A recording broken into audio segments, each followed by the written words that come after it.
إن الحمد لله نحمده ونستعينه ونستهديه ونستغفره ونعوذ بالله من شرور أنفسنا وسيئات أعمالنا.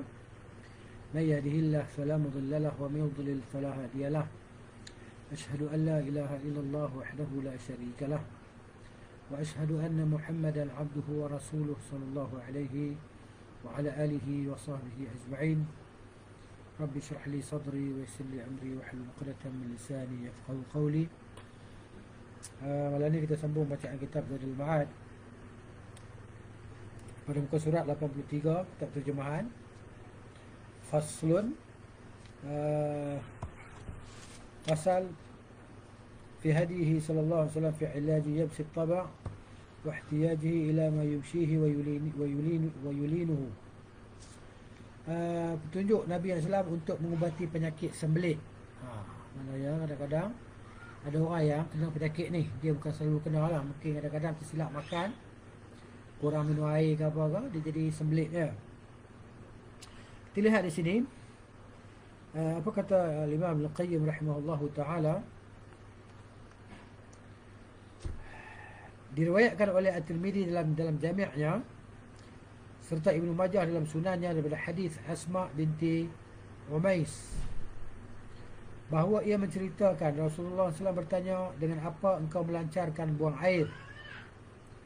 Ya, Nabi SAW tanya dia. Mana Nabi SAW tanya bukan bermakna Nabi tak ada pengetahuan tentang tu. Ya? Asma menjawab dengan syubrum. Beliau, yang Nabi SAW berkata, itu ubat panas dan cepat reaksinya. Nabi memang kenal syubrum itu sejenis tumbuhan lah. Jenis tumbuhan digunakan untuk, dia panggil sebagai mushil, okay? Untuk mencepatkan pencernaan, penghadaman makanan yang kita makan, lalu dia memudahkan untuk kita buang air besar lah, begitu. Jadi Nabi kata itu ubat panas dan cepat reaksinya, bertindak cepat. Kita makan, dia rasa panas lah, perut kita ni, di mana dia mencairkan, dia cepat menyebabkan orang tu buang air besar. Kemudian Asma melanjutkan, aku juga melancarkan buang air kecil dengan mengonsumsi sana. Sekarang dah heboh kan, pokok sana tu kan, pokok sana atau pokok sana. Jadi kalau orang ada macam kencing payah kan, kencing, dia minum air daripada daun sana tadi lah. Begitu.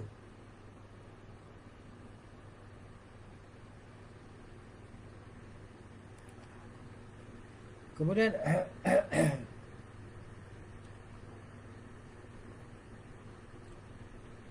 Rasulullah SAW bersabda, kalau ada ubat yang bisa menyembuhkan seseorang daripada kematian, ubat itu pasti sana.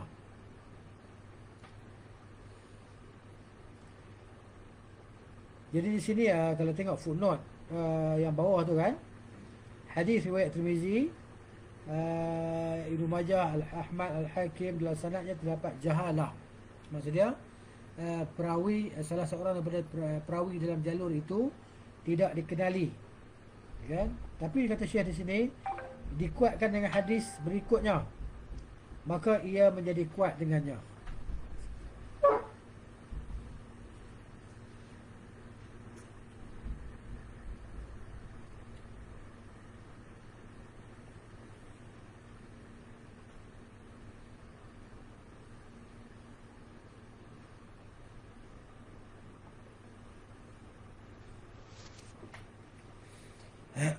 Afwan. Jadi dalam Sunan Ibnu Majah daripada Ibrahim bin Abi Ailah diriwayatkan bahawa dia menceritakan, aku pernah mendengar Abdullah bin Ummu Hiram. Dia kata aku pernah mendengar Abdullah bin Ummu Hiram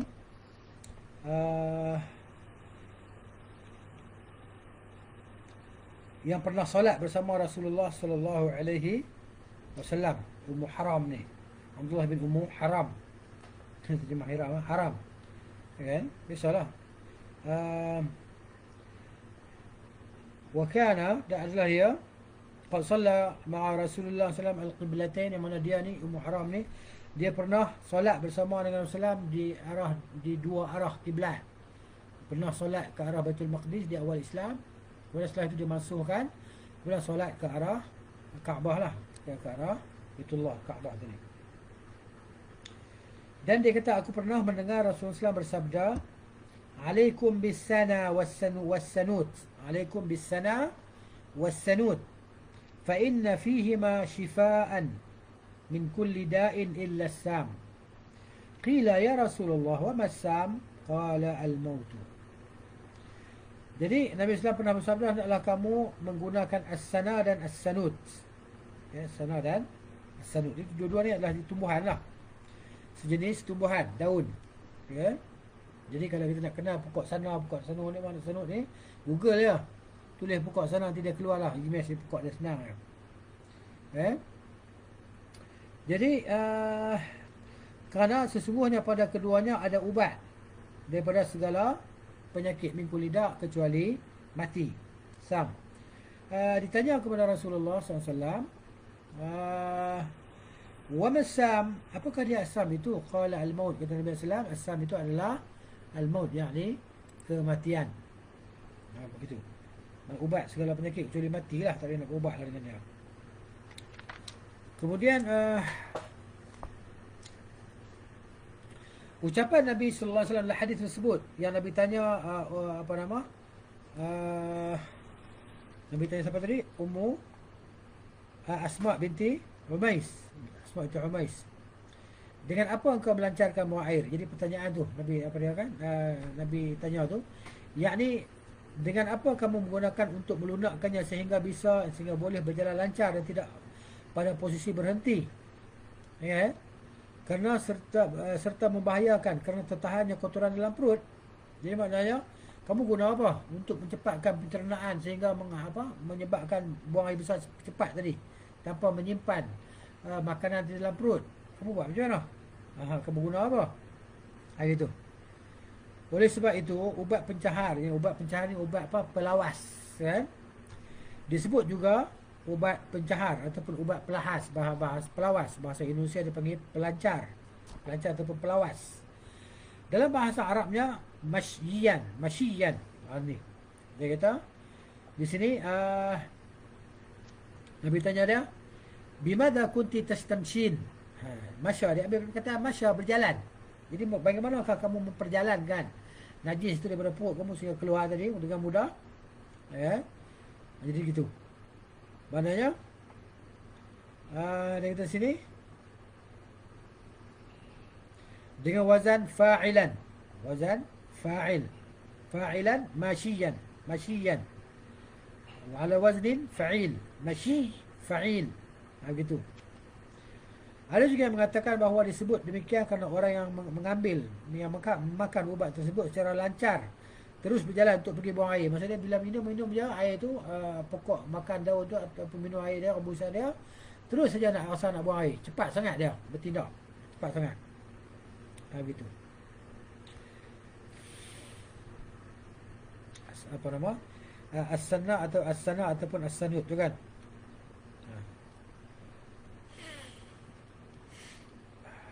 Kemudian dalam riwayat lain disebutkan bahawa Rasulullah SAW bertanya, dengan apa engkau mengobati sembelitmu? Asma menjawab, dengan syubrum. Syubrum adalah sejenis yatu'iyah, ubat tradisional. Yatu'iyah ni sejenis daun, sejenis tumbuhan. Okay? Kalau tengok funak bawah tu, apa dia yatu'? Al-yatu' semisal timbang kata sabur dan tanur. Okay? Iaitu semua tanaman yang memiliki getah yang mengalir. Ada getah, pokok yang ada getah yang mengalir, ya? Memudahkan aliran darah, mengandung hawa panas membakar dan membelah. Yang terkena ada 7 tanaman, iaitu tanaman syubrum di antaranya lah. Syubrum ni. Yatu, sejenis yatu'iyah, pokok yang ada getah dia. Jadi getah daripada mana? Daripada kulit akar pohon. Maksudnya daripada akar tu dia ambil di kulit dia. Getah.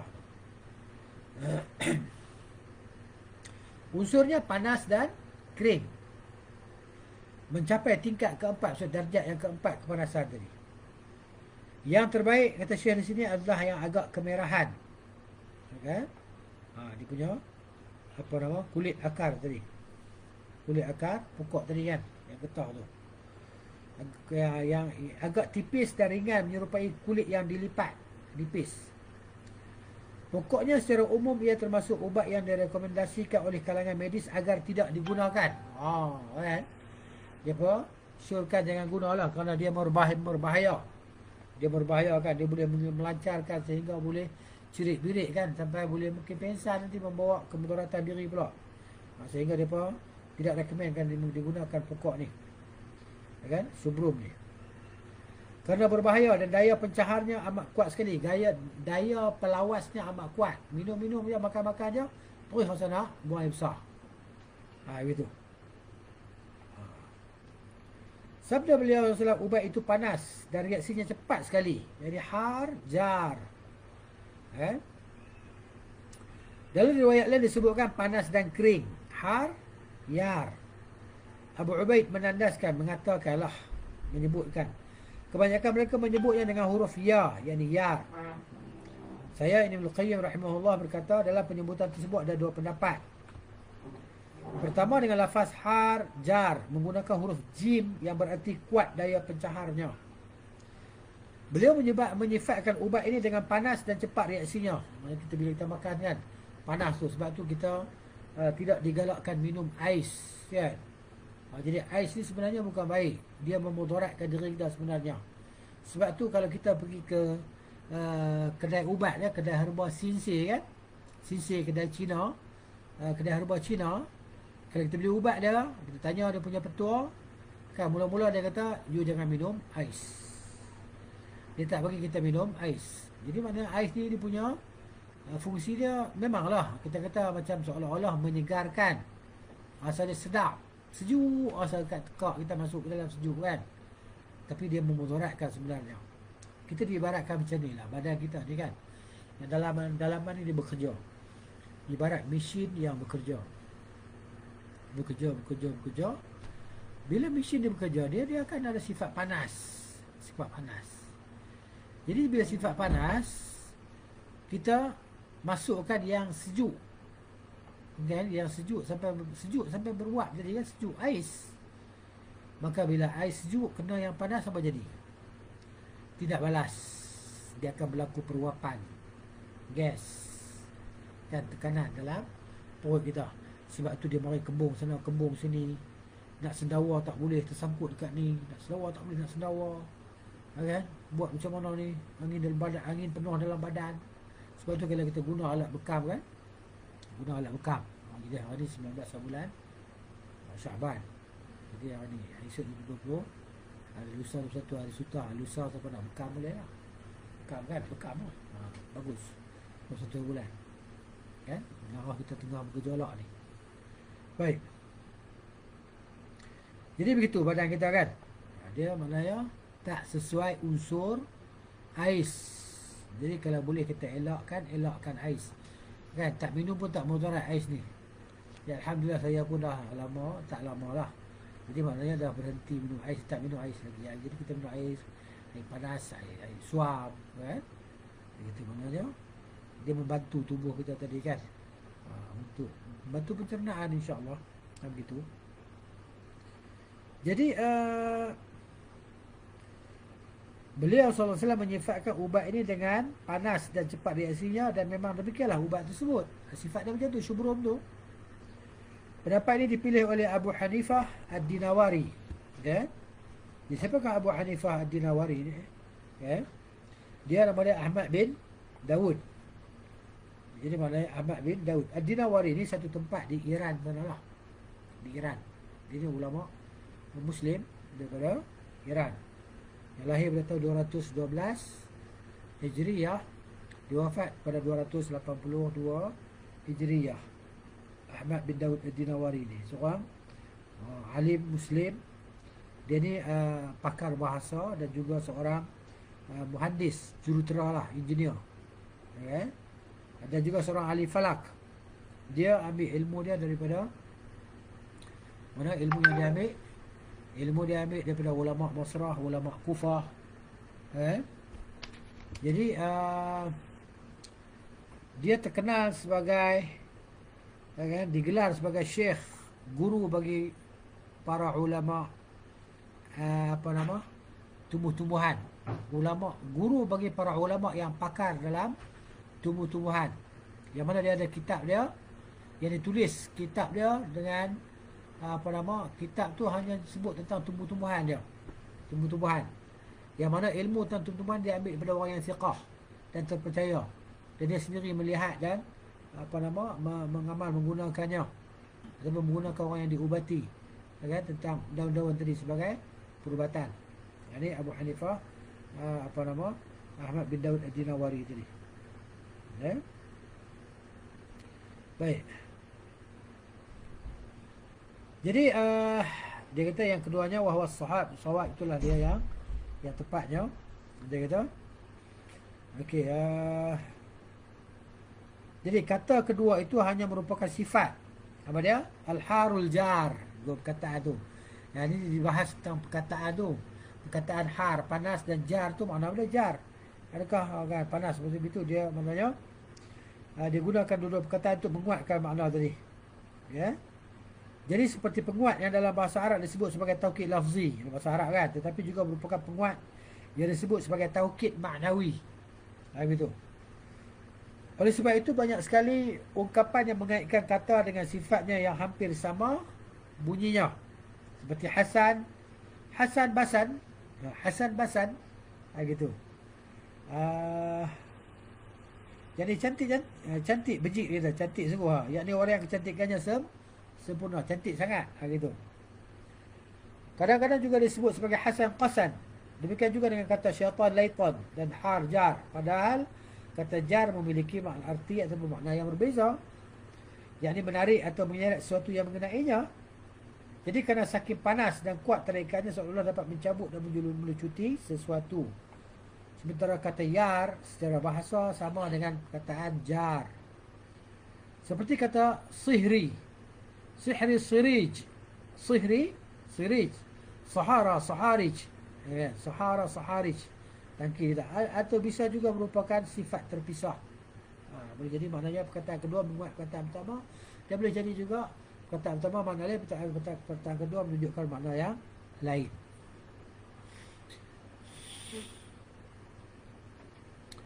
Baik, adapun sana yang kita akan sekarang orang buat kopi sana, teh sana, kopi sana tu kan.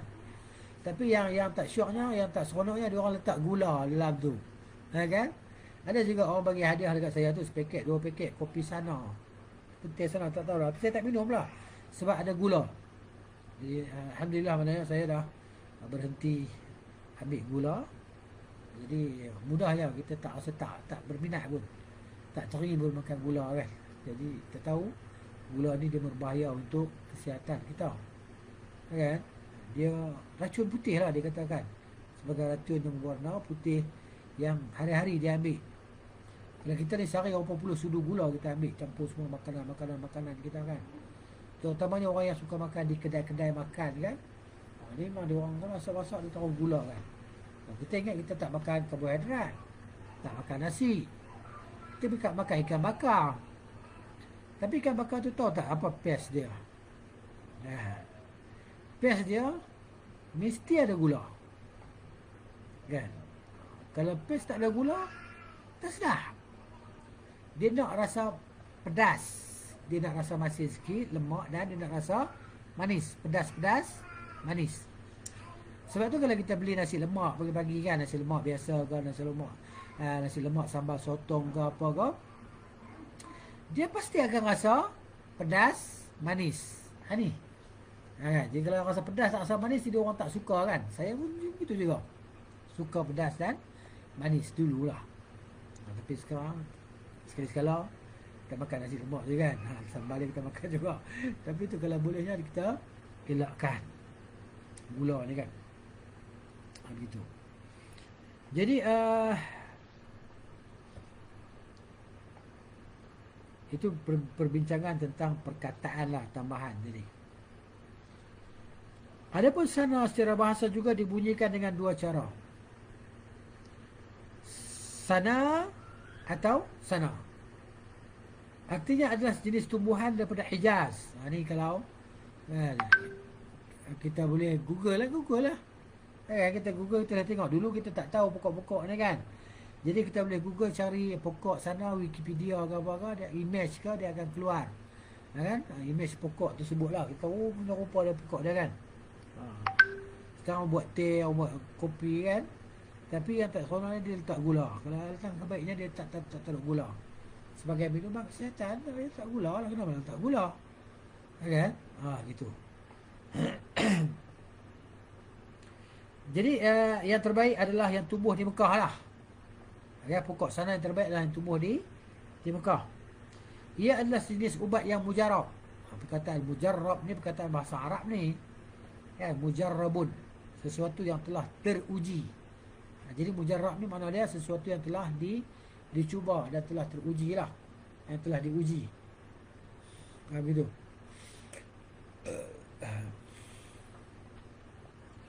Jadi dan aman daripada efek samping. Kesan samping lah, dia tidak ada kesan sampingan. Sebahagian ubat-ubatan kita makan ada kesan sampingan kan. Jadi macam kita yang makan ubat-ubat hospital ni, orang jual ubat hospital sendiri mengaku lah, mesti ada kesan sampingan. Dia sembuhkan untuk kencing manis, tapi dia akan datang penyakit lain. Begitu. Jadi itulah kita kata ubat-ubat ni yang kita beli di farmasi dan sebagainya, dia bukan nak menyembuhkan. Dia hanya nak tahan je. Kalau kan gula tu, mana kalau orang kena kencing manis lah kan, dia ingat dia makan ubat, dia boleh makan sewenang-wenangnya. Salah falsafah yang macam tu. Jadi maknanya dia dah makan ubat. Ubat tu hanya nak kontrol dia. Jadi tahan jugalah makannya. Makan agak-agak, makan jangan makan sampai 3 pinggan, 3-4 pinggan. Kan? Kalau makan nasi, kau boleh sehari 1 kali sikit je makan nasi, makan sayur banyak. Kan? Makan buah-buahan. Begitu. Jadi macam-macam kan. Sekarang ni banyak pakar pemakanan yang ada YouTube. Jadi kita boleh pilih untuk mendengar mana-mana yang kita suka, yang kita siqah, yang kita percayalah, yang boleh membantu kita untuk mengubati penyakit kita ni kan. Sebab bila kita sampai di satu tahap umur yang tertentu, maka tubuh badan kita ni semakin lemah, semakin melemah lah. Semakin melemah. Terutamanya kita ni kan, dengan kita panggil cabaran kita hadapi, contohnya radiasi yang dalam tubuh kita yang himpun, kan. Jadi begitu, kita nak kena neutralize balik dan sebagainya. Begitu. Jadi itulah dia, badan kita semakin lama semakin lemah. Jadi begitu. Jadi jangan kita biarkan dia lemah macam tu. Kita kena usahalah. Berusaha untuk mencari. Jadi dia kata di sini sejenis ubat yang mujarab. Kalau kita dalam bahasa kita mujarabat kan, mujarabah, sesuatu yang telah teruji. Dan aman daripada kesan sampingan. Dia tak ada kesan sampingan. Kan? Macam kita lah, kalau orang kampung kan dia sakit perut, cirit-birit. Ni dia nak menjadikan mudah berak. Di sana ada juga daun-daun yang bila kita makan dia akan tahan kita daripada buang air besar tadi. Contohnya pucuk jambu kan.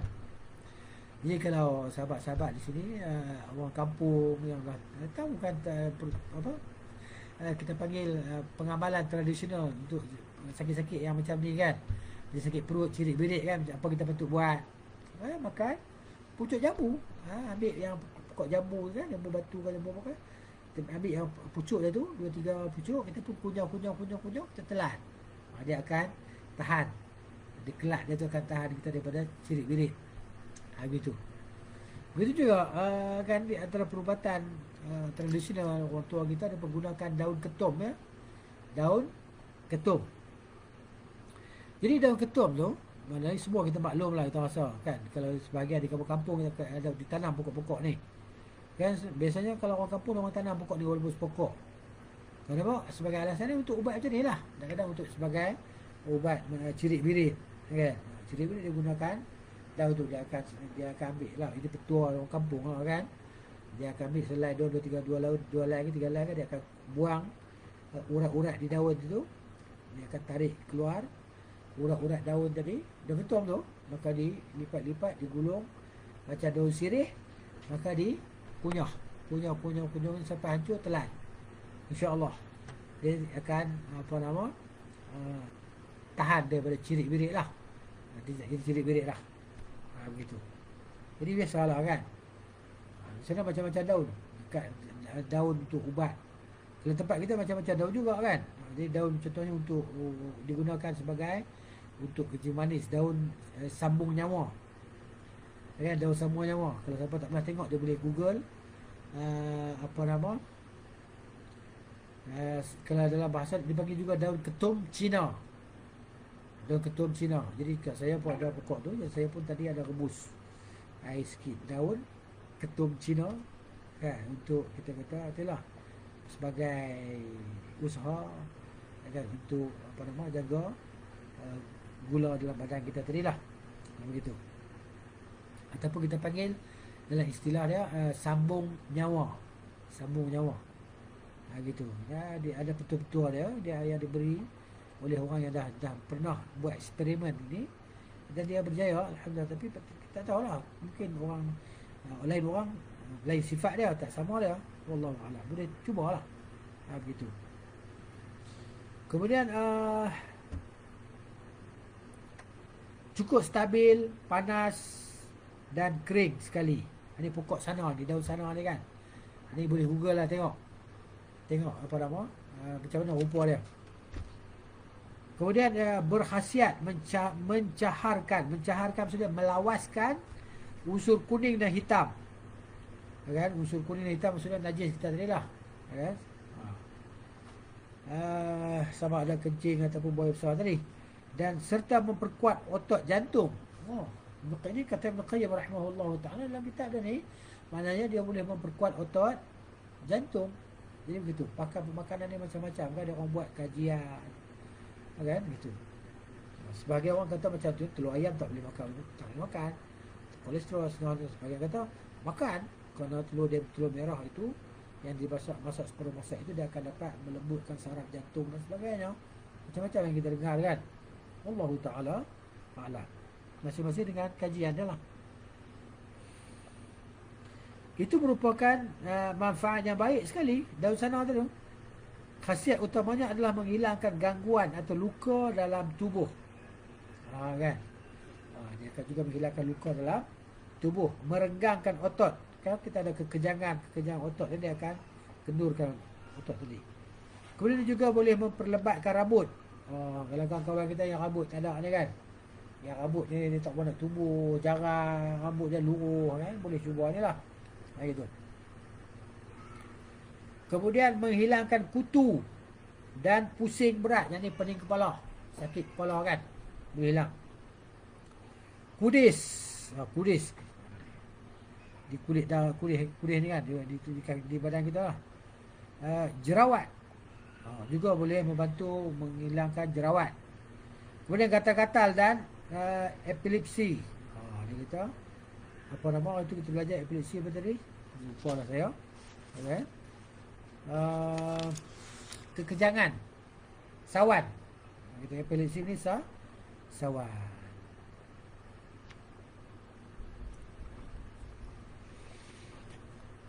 Lebih baik meminum air perasannya yang sudah dimasak daripada memakannya dalam bentuk bubuk, yang ni serbuk lah kan. Lebih baik kita reneh dia. Letak, kalau orang dulu kan, dia orang akan gunakan periuk tanah ya. Dia akan gunakan periuk tanah, dia akan letakkan air kadar sukat dia. Biasanya kalau dia orang rebus 2 gelas air, dia akan biarkan sehingga jadi 1 gelas air. Ya, kalau daun ketum Cina tu untuk ubat kencing manis, ini petua yang didapati daripada satu Cina yang datang daripada Tongsan mana kan. Nenek tua tu umur 90 lebih kan. Jadi dia datang ke Malaysia, dia pernah duduk di Malaysia, dia balik ke China sana, lepas tu dia datang tengok cucu dia, anak dia. Jadi ada seorang saudara, dia pergi tanya, Nyonya, you apa makan? Dia nampak sihat kan. Umur berapa? Umur sudah 90 lebih, dia kata. Mungkin 90 lebih lah. Begitu. Sihat. Ada boleh tanya apa? Dia tanya boleh. Kalau nak buat ubat kencing manis macam mana? Dia bagi tahu ubat kencing manis. Ambil daun ketum Cina 7 helai. direbus air. Yang sebotol, yang sebotol, yang apa nama, 2 botol air. Dan yang 1 liter rebus sampai jadi 500 ml. Kan? Kemudian diminum satu sudu teh pagi atau sudu teh malam. Diajar macam tu. Dan kawan ibu balik cuba, Masya Allah, maknanya gula dia terkawal. Tapi dia memang menjaga kontrol makan pun. Bukan bermakna kita makan herba, minum herba, makan ubat, tapi kita hantam macam-macam makanan, kan? Tak. Dia kena ada, kan, penjagaan makanan lah, begitu. Jadi maknanya karbohidrat tu kita kurangkan. Karbohidrat kan, ambil yang protein, sayur-sayuran, karbohidrat sayur tak apa, karbohidrat nasi tak bagus, kan? Pulut-pulut ni semua memang mempercepatkan penyakit kita lah. Begitu. Baik. Menghilangkan gatal-gatal dan epilepsi, dia lebih baik minum air yang telah kita rebus tadi, kan? Ambil air dia. Okay, daripada kita makan bentuk yang macam serbuk macam tu. Ukuran atau dosis yang dikonsumsi adalah 3 senduk makan. Lagi dari sini 3 senduk, 3 sudu, kan? Air dia tadi yang telah rebus tadi, maknanya ambil 3 sudu makan lah. Bila sudah dalam bentuk cairan 5 senduk makan. Dia kata bila jadi cair 5, 3 serbuk ni jadi 5. Jika dimasak dan dicampur dengan kismis merah dan sejenisnya, lebih baik lagi. Buah kismis warna merah direbus dengan tu daun sana tadi. Dia kata Ibn Qayyim lagi baik, rahimahullah. Kemudian Al-Imam Ar-Razi rahimahullah mengatakan, menyebutkan sana dan cetriz, cetriz ni apa dia ni? Cetriz ni funuk dia kata adalah rajanya sayur mayur. Disebut juga dengan ketumbar keldai. Ketumbar keldai dan ketumbar, kan? Dan ketumbar ni bagus juga. Jadi kalau saya mau masak, saya suka letak daun ketumbar. Ketumbar ni maknanya utamanya kalau orang nak masak nasi biryani, kan, dia kalau tak letak daun ketumbar, mana nasi dia jadi hambar, nasi dia tak sedap, kan? Maknanya boleh kita kata rukun ataupun syarat sah masak nasi biryani mesti ada daun ketumbar. Dan ketumbar ni memang mahal, sekilo sampai RM33 dulu, kan? Sekarang tak tahulah, kan? Sekilo RM33 tu biasa, normal. Daun ketumbar yang pendek. Daun ketumbar ni pula yang lebih pendek tu lebih khasiat daripada yang panjang, dan lebih wangi daripada yang panjang. Daun ketumbar kalau nak beli cari yang pendek tadi. Begitu. Kemudian dia kata dapat menghancurkan berbagai kotoran yang tajam, bermanfaat mengobati kudis dan gatal-gatal. Masing-masing diminum antara 4 hingga 7 senduk makan satu hari.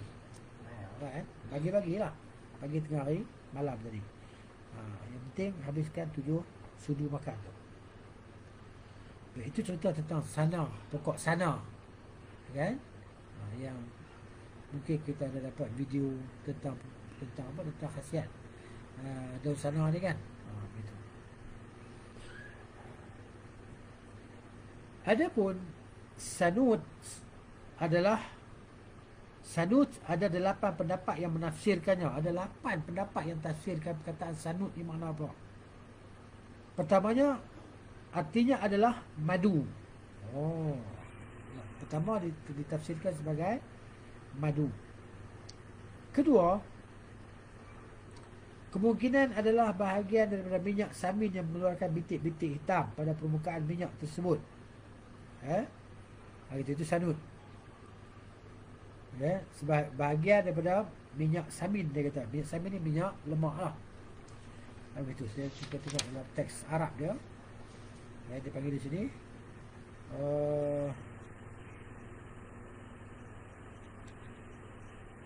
annahu al-asal. Yang pertama dia adalah al-asal, madu. Kedua, annahu rubu'ukah as-samni, lemak lah, kan? Apa nama, kemungkinan adalah bahagian ada minyak apa, minyak lemak haiwan yang mengeluarkan bintik-bintik hitam pada permukaan minyak tersebut. Dia kata di sini,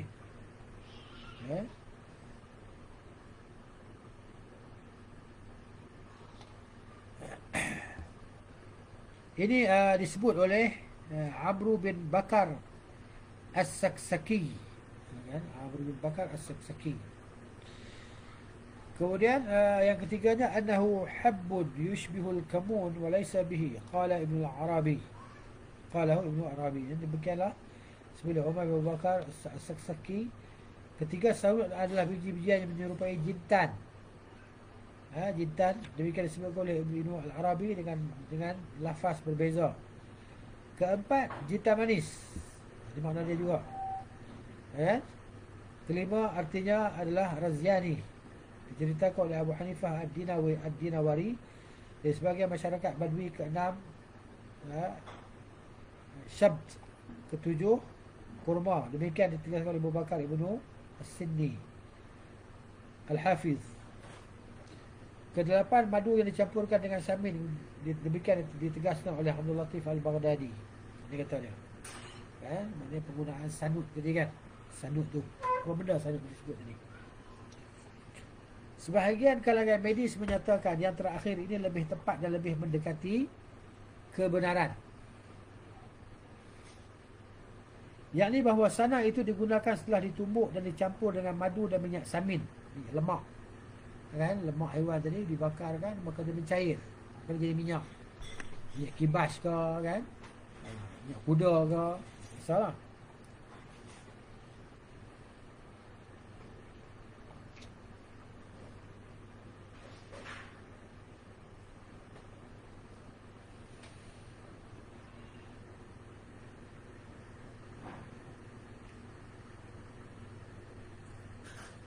Baru kemudian diminumkan dengan jenis sudu lah. Itu lebih baik daripada dikonsumsi secara tunggal. Maksudnya, daripada makan atau minum macam tu saja, dia kena campurkan lagi. Kerana madu dan samin bisa menambah kualitas sana. Dia boleh menambah kualiti dia. Dan membantu pula proses pencaharan. Yang ni pelawasan. Maksudnya, wallahu a'lam. Kemudian diriwayatkan oleh At-Tirmizi dan yang lainnya daripada hadis Ibn Abbas radhiyallahu anhu secara marfu', sesungguhnya terapi yang terbaik bagi kalian adalah saud, yakni ghurah. Saud saya kata di sini, terapi yang saud, sa'ud, as-sa'ud, okey, wal ladud wal hijamatu wal mashiy, apa nama hadis Ibn Abbas yang dia angkatkan sampai kepada Nabi sallallahu alaihi wasallam. Dia kata, inna khaira ma tadawaitum bihi as-sa'utu. Sesungguhnya ubat yang terbaik yang kamu boleh gunakan adalah as-sa'ut, wal ladud, begitu juga al-ladud, wal hijamah dan bekam, wal mashi dan jalan kaki. Sorry, di sini. Ya. Tapi hadis ni dhaif lah, kerana ada perawi yang dhaif di sinilah. Ya. Kemudian kita masuk pula pada fasal petunjuk Nabi SAW dalam mengubati eksim dan gatal. Kan, hikkatu al-jism. Hikkah ni gatal, kulit. Wa ma yulidu al-qummal, dan apa-apa yang boleh mendatangkan kutu lah. Ya kan? Dia kata wa ma yulidu al-qummal, kata-kata yang disebabkan oleh kutu yang banyak tadi. Sebagai orang di badan dia, di rambut dia ada banyak kutu, dia tak ambil tahu. Tak boleh lah benda macam tu. Kena ambil tahu lah. Dalam Sahih Al-Bukhari dan Muslim adalah hadis Qatadah daripada Anas bin Malik radhiyallahu anhu, bahawa dia menceritakan Rasulullah sallallahu alaihi wasallam memberikan keringanan kepada Abdurrahman bin Auf dan Zubair bin Al-Awwam radhiyallahu anhuma untuk mengenalkan kain sutra dalam rangka mengobati penyakit eksim yang mereka alami. Penyakit kulit, kan, kulit gatal, dia kena pakai kain sutra ya. Sebab kain sutra ni lembut, kan? Itu. Jadi dia Nabi benarkan dia pun orang ni pakailah. Yang lain tetap dalam keadaan maknanya begitu. Baik.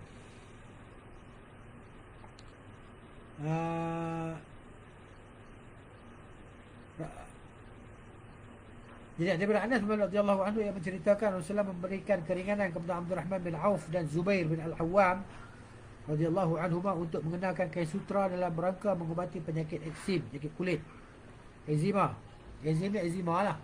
Penyakit eczema, kan, gatal, kan, gatal kulit ni. yang mereka alami. Dia tak sesuai pakaian dia, kena pakai sutra yang kain lembut kan. Dalam riwayat lain diceritakan Abdurrahman bin Auf dan Zubair bin Al-Awwam radhiyallahu anhuma mengeluh kerana banyak kutunya kepada Nabi. Pada satu peperangan, maka Nabi memberikan keringanan kepada mereka untuk mengenakan gamis daripada sutra, jubah daripada sutra. Saya sendiri melihat mereka memakainya, mengenakannya, kata Anas bin Malik radhiyallahu anhu. Hadis ini terkait dengan dua hal. Pertama dengan persoalan fiqh, kedua dengan persoalan perubatan. Hadis ini. Baik. Ada pun persoalan fiqhnya sebagaimana diakui oleh ajaran sunnah, adalah diperbolehkan bagi kaum wanita mengenakan sutra secara mutlak tanpa larangan. Sementara bagi kaum lelaki-lelaki diharamkan memakai sutra kecuali dalam kondisi terpaksa atau suatu kepentingan dianggap sah tadilah. Contohnya sakit tadi, okay? Eczema. Di antaranya kerana udara yang sangat dingin, sementara hanya ada kain sutra yang bisa menyelimuti tubuh. Dia hanya kena sutra je, kalian tak ada, sejuk dah, boleh nak selimut. Atau menggunakan kain sutra untuk tujuan peperangan ketika sakit kata-kata dan banyak kutu, sebagaimana yang diindikasikan ditunjukkan dalam hadis Anas yang sahih di atas. Begitu.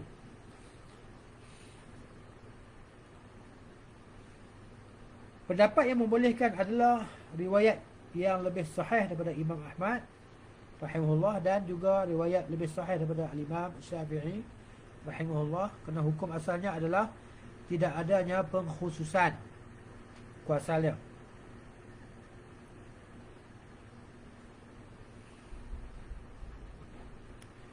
Kalau destinisasi, yang keringanan itu berlaku untuk sebagai umat Islam kerana satu alasan, maka keringanan itu juga berlaku bagi setiap orang yang memiliki alasan.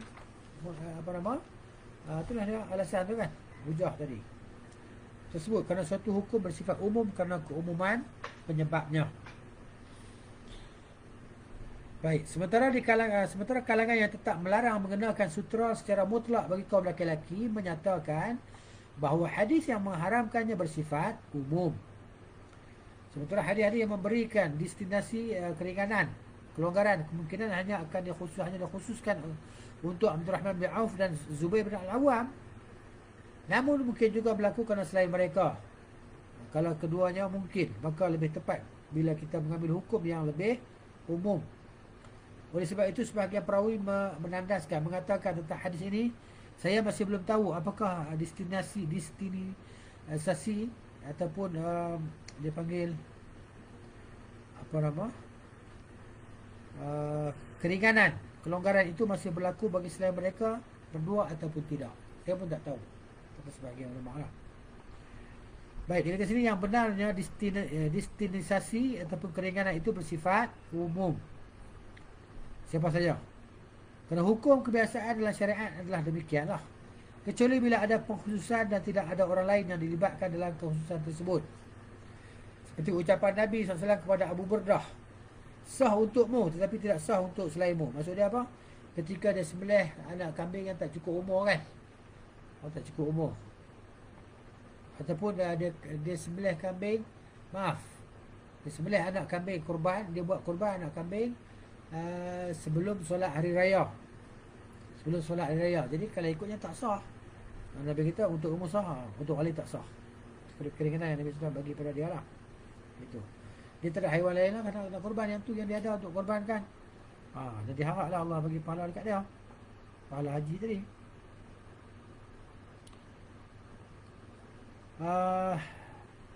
Demikian juga firman Allah kepada Nabi sehubungan dengan pernikahan beliau dengan wanita yang menyerahkan diri kepadanya. Firman Allah Taala kata lah, maksudnya hanya khusus bagimu, tidak untuk selainmu dari kalangan mukminin. Baik, jelas Jelas.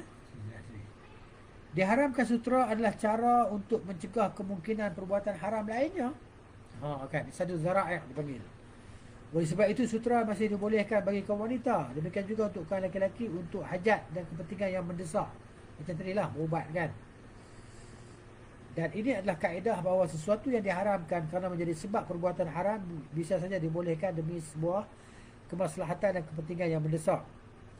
Sehingga mana melihat aurat diharamkan demi mencegah terjadinya perbuatan haram, maka melihat aurat itu dibolehkan demi kemaslahatan bila memang dihajatkan. Demikian juga dengan diharamkannya solat sunnah di waktu-waktu dilarang solat demi mencegah terjadinya kemiripan waktu dengan penyembah matahari. Oleh sebab itu masih dibolehkan solat sunnah pada waktu-waktu tersebut demi kemaslahatan tertentu. Kes yang sama adalah diharamkan riba fadl, ya, riba fadl, dan demi menjaga agar tidak menjadi riba nasi'ah. Oleh sebab itu riba fadl dibolehkan dalam hajat yang mendesak seperti arayah, kan? Dia kata sebenarnya bawah tu bentuk jamak daripada uriyah, yakni pokok kurma yang diberikan oleh pemiliknya kepada orang miskin untuk diambil buahnya hingga 1 tahun. Kan? Hajatnya yang mendesak mendorong orang miskin itu untuk mengambil buahnya sebelum basah.